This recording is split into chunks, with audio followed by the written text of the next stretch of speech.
Welcome to MES e learning channel. आज आपण asynchronous counter चं सर्किट स्टडी करणार आहे. त्याच्यासाठी मी मॉड 16 ऑफ असिंक्रोनस काउंटर एक तयार करून ठेवलेला आहे. काउंटर तयार करताना किती फ्लिपफ्लॉप लागणार हे आपण या फॉर्म्युल्याने पाहू शकतो. इथे मी लिहिलेला आहे formula 2n greater than or equal to capital N greater than or equal to 2n-1. इथे आता मला मॉड 16 काउंटर पाहिजे, म्हणजे कॅपिटल N झाले 16 आणि नंबर ऑफ फ्लिपफ्लॉप्स जर मी इथे स्मॉल n 4 लिहिला तर हे इक्वेशन सॅटिस्फाय होते, म्हणजेच मला 4 फ्लिपफ्लॉप लागतील.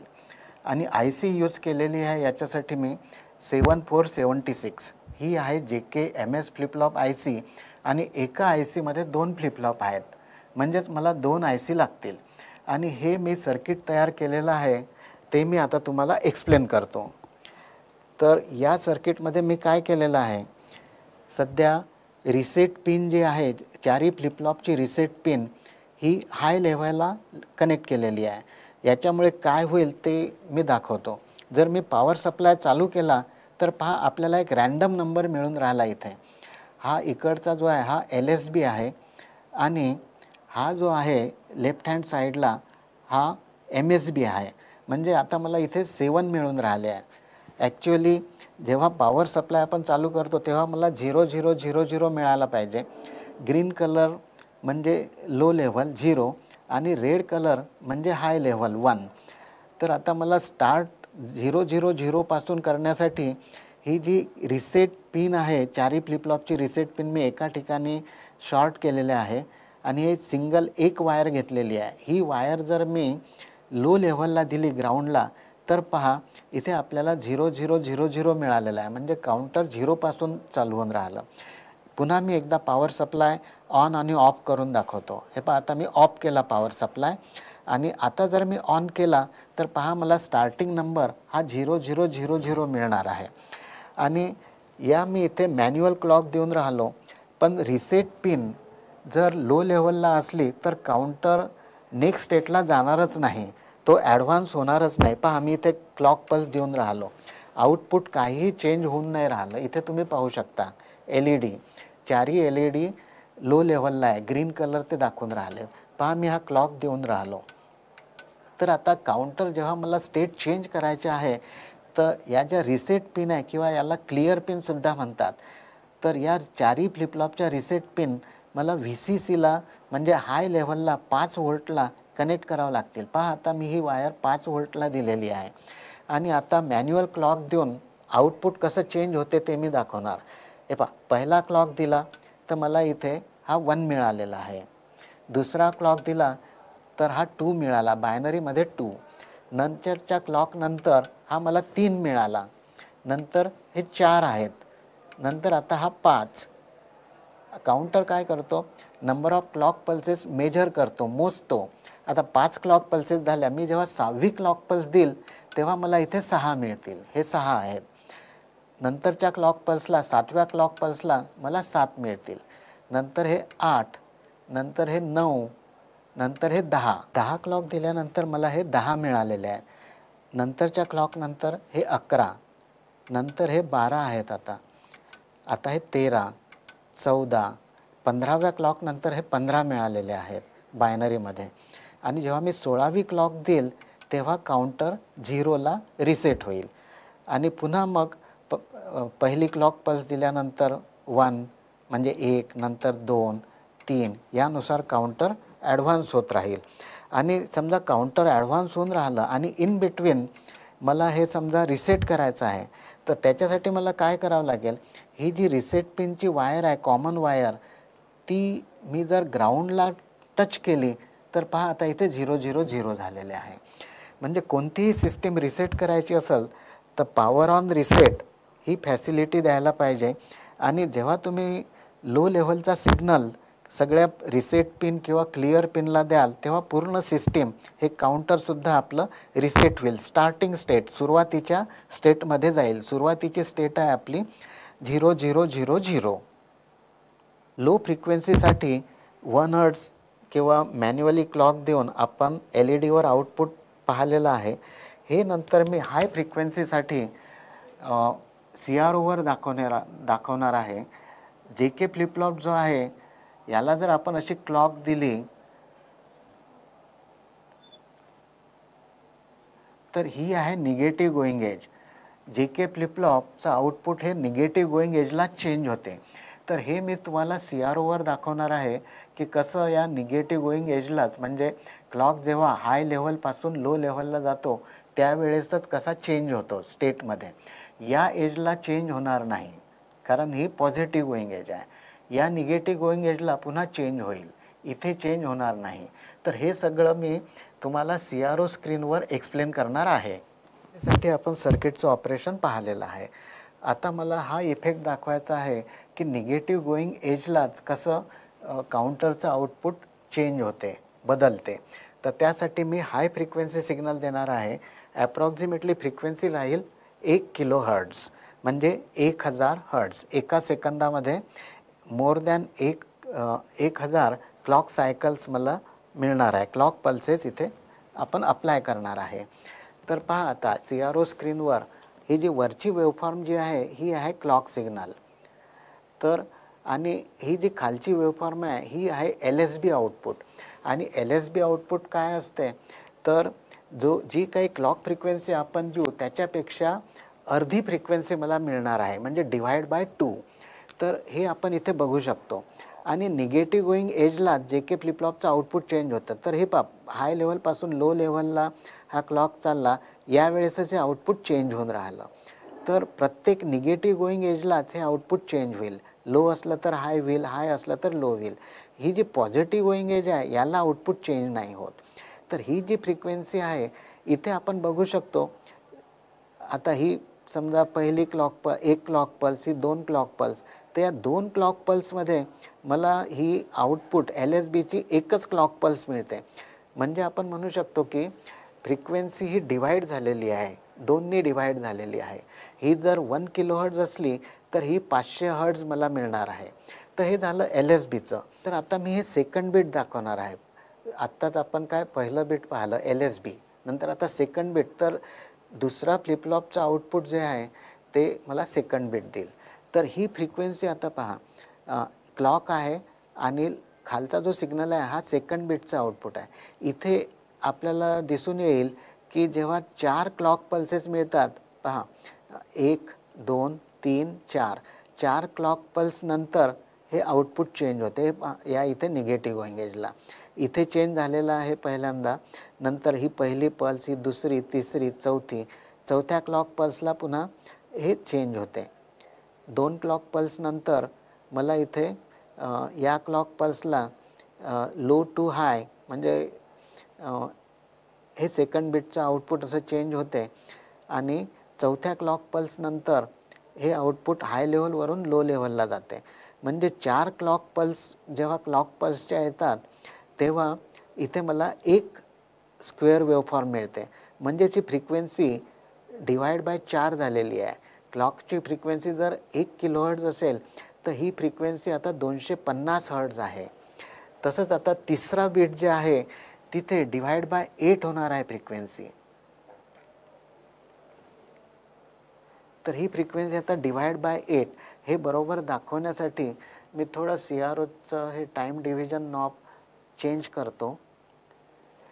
फ्रिक्वेन्सी तीच आहे, टाईम डिव्हिजन नॉब मी आता सुरुवातीला 0.5 मिलीसेकंद पर सेंटीमीटर होता, आता 1 मिलीसेकंद पर सेंटीमीटरवर आहे. आणि इथे जर तुम्ही पाहिलं तर पहा, या एका सायकलमध्ये इथे तुम्हाला 8 पल्स मिळतील. तर मी ते काउंटही करून दाखवतो आपल्याला. तर ही 1 2 3 4 5 6 7 आणि या 8व्या क्लॉक पल्स नंतर पहा हे चेंज होते. तर 8 क्लॉक पल्स मिळाल्यानंतर इथे तुम्हाला एक स्क्वेअर वेवफॉर्म मिळते. म्हणजेच फ्रिक्वेन्सी डिवाइड बाय 8 झालेली आहे. जर क्लॉक फ्रिक्वेन्सी 1 किलोहर्ट्झ असेल तर डिवाइड बाय 8 म्हणजे 125 याची फ्रिक्वेन्सी राहणार आहे. तसंच आता फोर्थ बीट जे आहे इथे फ्रिक्वेन्सी अजून डिवाइड होईल म्हणजे क्लॉक फ्रिक्वेन्सी डिवाइड बाय 16 होणार आहे आता इथे. तर त्याच्यासाठी मी पुन्हा CRO थोडा ॲडजस्ट करतो, टाईम पर डिव्हिजन नॉब. तर इथे पहा आता या 16 क्लॉक पल्सेस नंतर मला इथे एक क्लॉक पल्स मिळणार आहे.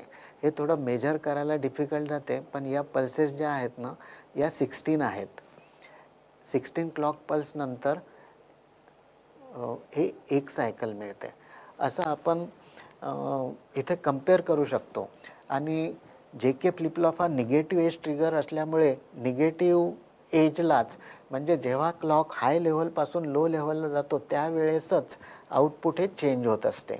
अशा प्रकारे आपण क्लॉक वेव्हफॉर्म, आता इथे 2 चॅनल असल्यामुळे CROला मी ॲट ए टाईम तुम्हाला 2च वेव्हफॉर्म दाखवू शकतो, पण ग्राफ पेपरवर आपण व्यवस्थित वेव्हफॉर्म काढू शकता. एक क्लॉक वेव्हफॉर्म, त्याच्यानंतर LSB वेव्हफॉर्म, त्याची फ्रिक्वेन्सी राहील डिवाइड बाय 2, नंतर त्याच्याच नंतर सेकंड बीट त्याची फ्रिक्वेन्सी राहील डिवाइड बाय 4, नंतर थर्ड बीट काढायचं ग्राफ पेपरवर, त्याची फ्रिक्वेन्सी राहील divide by 8, clock frequency divide by 8, आणि चौथं बीट जे आहे MSB याची फ्रिक्वेन्सी राहील क्लॉक फ्रिक्वेन्सी डिवाइड बाय 16. असं आपण पूर्ण वेव्हफॉर्मसुद्धा बघू शकतो. ग्राफ पेपरवर तुम्ही चांगल्या वेव्हफॉर्म काढू शकता. आणि इथे मी एक्सप्लेन केलेलं आहे, LSB दाखवून मी पुन्हा एक्सप्लेन करतो की कसं निगेटिव्ह गोईंग एजलाच हे आउटपुट चेंज होऊन राहिलेलं आहे. तर पहा, हे पहा ही निगेटिव्ह गोईंग एज क्लॉक. आता मी हे LSB दाखवलेलं आहे. पुन्हा निगेटिव्ह गोईंग एज हा क्लॉक हाय लेवलवरून लो लेवलवरला चालला तर हे आउटपुट जे आहे LSBचं हे हाय लेवलवरून लो लेवलला.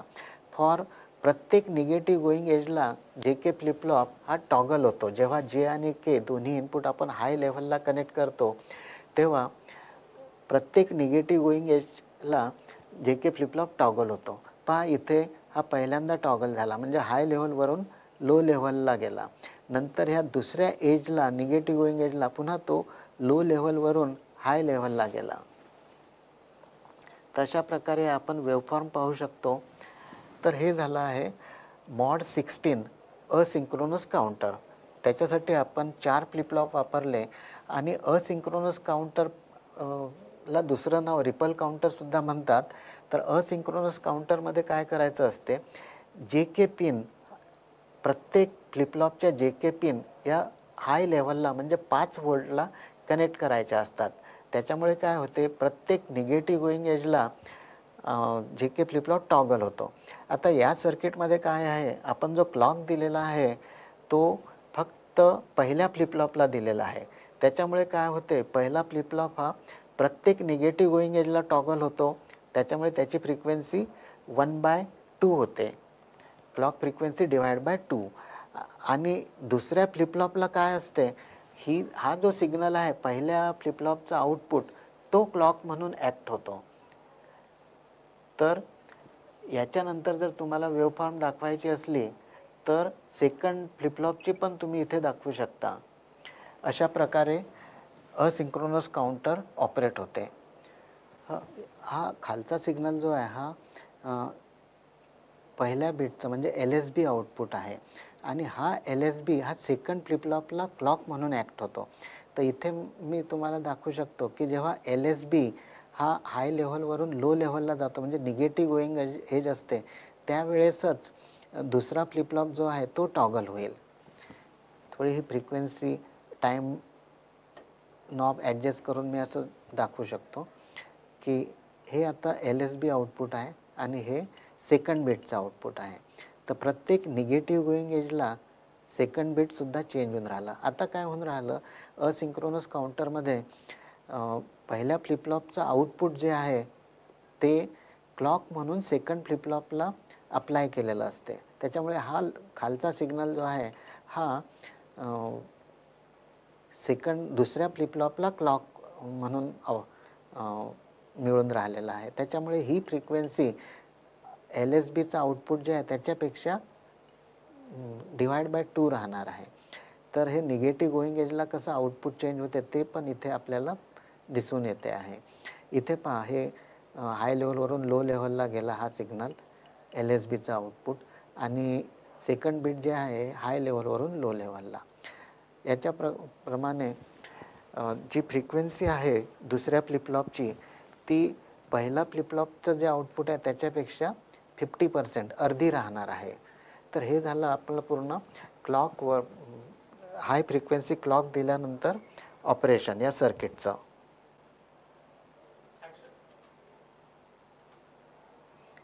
तर आत्ता आपण पूर्ण सर्किटवरून लो फ्रिक्वेन्सी दिलेली असताना आउटपुट LED कसं मिळते ते बघितलेलं आहे आणि हाय फ्रिक्वेन्सीसाठी ऑपरेशन हे CROवर मी पूर्ण एक्सप्लेन केलेलं आहे.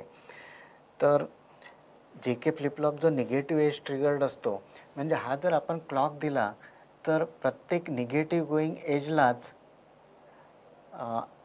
फ्लिपफ्लॉपचं आउटपुट चेंज होणार आहे. तर ही जर मी क्लॉक लिहिलं इथे, क्लॉक सिग्नल दाखवला, तर या पॉझिटिव्ह गोईंग एजला चेंज नाही होणार, इथे पुन्हा निगेटिव्ह गोईंग एजला हे असं चेंज होणार आहे.